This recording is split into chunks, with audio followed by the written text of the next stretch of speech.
Стаяў той асабліва прыгожы дзень, які звычайна бывае у канцы жніўня месяца, калі даўно скончана жніво, звезена жыта ў гумны, і над апусцелым полем узлетаюць шародкі шпакоў, прадвеснікаў блізкай восені.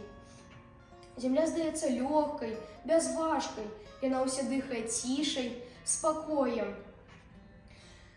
Усё відаць, як на далоні, і кожнае дрэва на шляху, і калодзечны жураў у дальняй вёсцы, і зубчасты край лесу, і белявы дымок далёка-далёка, дзе праходзіць чыгунка.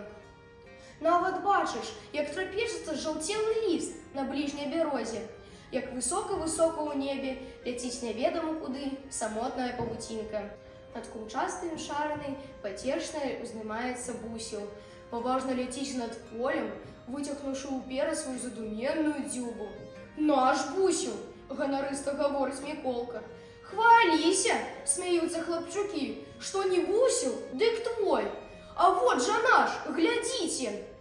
Хочаце аб заклад на ўсе баравікі?» І Міколка ўзмахвае сваім кошыкам.